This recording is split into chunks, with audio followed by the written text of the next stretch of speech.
Johnny Mac with your daily comedy news. Trevor Noah called former President Trump a legend. Who else gets caught committing crimes with their own security cameras? Who are you? How are you real? There's something inspiring about it, too. When you think about it, it's actually inspiring because Trump is so bad at crime. He gets away with so much of it. It just shows us we could do crime, too. He's like the drunk couple at karaoke, hearing them screech through Don't Stop Believing, giving them the confidence to try Kiss from a Rose. Seth Meyers said, man, he's a bad criminal. You're supposed to get rid of the evidence. Trump is the first criminal to plant the evidence on himself.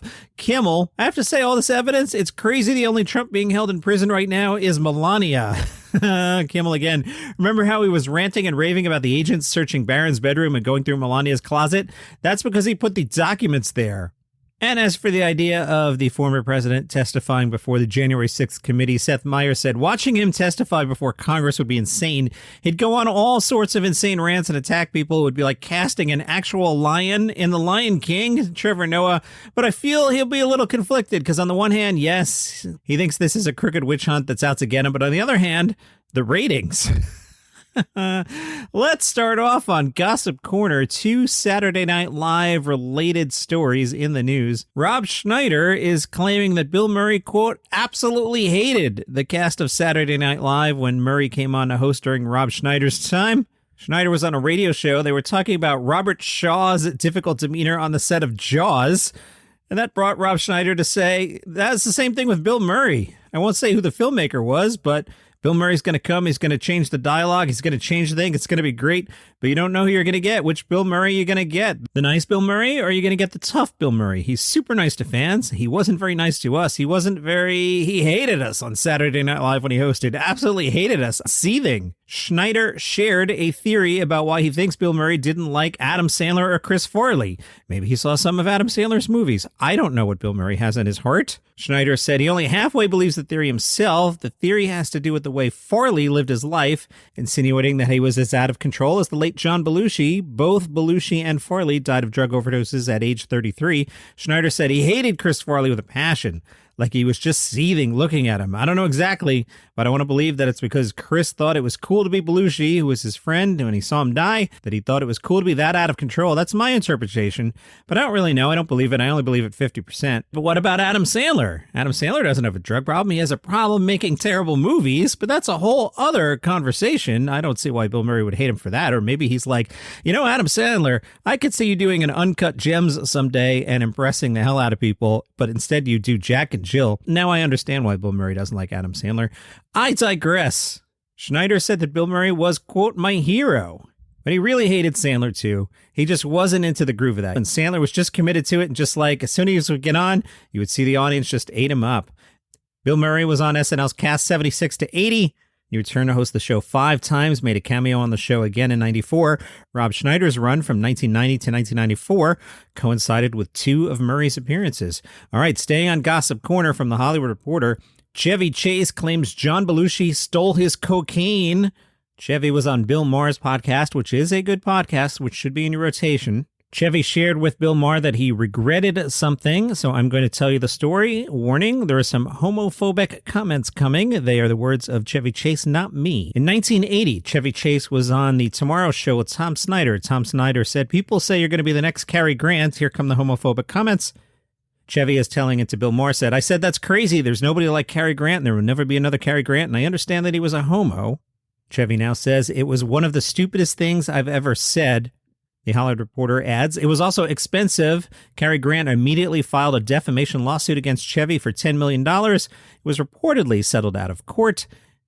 It is believed it was about a $1 million settlement. In the Bill Maher conversation, Chevy adds, by the way, I don't think Cary was gay. Do you think he was? More homophobic comments coming here. Words of Bill Maher. Bill Maher said, Cary Grant, I think was half of, I'm going to say this. I think at one time in his life, he had a penis in his ass. That's conjecture. But he's just too good looking not to. That's my theory. The topic then moved to Belushi. I'm just remembering John and his effing drug problem, but back then the big drug was cocaine. Obviously, John turned out to be cokehead, but I had a little jar of cocaine with a little spoon that hung from it. Anyway, I had it on the piano of the stage, so I'm just playing the piano. The crowd isn't in yet, and it's just sitting, and after I played a little bit, it's gone. I had no idea how. Obviously, I was looking at my hands at the moment that John swooped in and took it, so I immediately said, Belushi, did you take my coke? No, what are you talking about? A month later, I'm invited to dinner at John and Judy's apartment, and I see my little vial empty and washed just sitting on a shelf by the books. I'm so glad I just put that stuff aside. They then talked about the morning Belushi died, March 5th, 1982. Chevy said, that morning, Janie, my wife, and I were in our house, and there was a knock on the door, and I opened the door. It seemed there were like 12 news people. How do you feel about the death of John? I didn't know yet that John Belushi died. It just shocked me. There I was stuck with these people. What a horrible thing. And when John Candy died, John Candy was not a drug abuser. Those were two of my best friends who died that I felt really awful about. From Chortle, a story that made me go, what? They're remaking The Naked Gun. Yeah? I was like, I don't know about this. And then I read a sentence, Naked Gun, with Liam Neeson in the lead. And then I was like, okay, maybe. But then I thought about it more, and I'm back to being outraged. Do not remake this. It'll only suck. Want evidence? Steve Martin is Inspector Clouseau in The Pink Panther. No, don't make that. And they did, twice. Don't make this movie, Liam Neeson. You make Taken 17. Anthony Jeselnik on his podcast credited Jerry Seinfeld's Comedian movie with helping Anthony find a good place. Anthony Jeselnik said, I was not in a good place. I was like that after college. I think a lot of people deal with this, that after college malaise where you're like, I don't have the structure. I don't know what I'm going to do with my life. You know, sometimes people make excuses where they'll say, oh, this guy is being a jerk right now, but he's depressed. And I would think, take care of your depression. Are you seeing a therapist? Are you taking medication? What are you doing? Are you working out? What are you doing? Try to get over your depression. If you're just sitting in it, I'd have no sympathy. But I think me saying I'm going to try to do comedy, everybody was just relieved that I was working on it. That I was trying to find something I was going to do. So I tried stand-up a couple times. First time went pretty well, but I did stand-up again a couple weeks later at an open mic and bombed so hard that I had a panic attack. I didn't know it was a panic attack at the time and couldn't get on stage for months. I'd go to an open mic. I'd like to look up online what the open mics were, and I would just go and sit in my car and think I should get out, and I just couldn't do it. Then he saw the promotion for Jerry Seinfeld Comedian. I knew it was hitting theaters on October 11th. I just went by myself and I saw the first showing at 12:30 at the Sunset 5 and walked out. It was like a weight came off my shoulders. It was like, okay, now I know how to do this, how to do stand-up, which was just go up a million times, hit every open mic. It doesn't matter if you bomb, keep writing, keep going up. So real quick, because not everybody listens every day. About a week ago on this podcast, some of you were being served really disturbing political ads from the feedback I'm getting. I've heard from more than one person about this. So again, I apologize for that. Political ads have been turned off. You should not be getting any more political ads, but that's something that happened about a week ago. Some people had questions about who picks the ads. There's a concept in podcasting called dynamic insertion. So at the time of your download, your phone will identify where you are and you'll get geo-targeted commercials. For example, I'm in New Jersey. If you give me an ad for Carl's Jr., it's useless to me. I don't think there's one within 2,000 miles of me, so I don't get one. I might get one for, I don't know, an Atlantic City casino. So some people are getting political ads, and that problem should have gone away, but I understand it stressed a lot of people out. Definitely not my intention, despite my open capitalism here, where I clearly run commercials, which you just heard. I watched a couple comedy specials. I watched TJ Miller's special. I like TJ a lot, and in fact, I was putting together the Weekly Comedy Thing, which is the weekly show I host on Live One, and I was listening to a TJ bit, and I was loving it, and he's been in the news a lot lately, so I watched his special. It is free on YouTube, but here's the issue. He's running commercials in it. As a fellow capitalist, totally get it. However, I place my commercials. He has his just randomly dropped in across the special. So he'll be in the middle of a joke and you'll have to sit through there's 6-second ads and we all hit skip, but it still kills the flow. So I had trouble getting into the show. Every time I'd get into it, it'd be a commercial and I'd be like, And it was about halfway through the special. It was all right. And then my wife showed up with laundry and then I had to pause and talk to her. And then when I hit unpause, TJ had totally lost me. So that special's okay. After that, I watched Aaron Chen. His special is also on YouTube. His special did not get interrupted by commercials. I liked it a lot. He's very dry. So I'll rank Aaron Chen over TJ Miller, and I can actually pull up for you. So right now, here's how I have these specials ranked for the year. Sheng Wang is the best special of the year. Sam Rill's second. Norm Macdonald's was third. Bill Burr, Aaron Chen, TJ Miller, Joe Coy, and I have Patton Oswalt at the bottom of my list. The year is not over, and there are several specials, Eliza Schlesinger, Hassan Minhaj, that I have not had an opportunity to watch yet, but I will.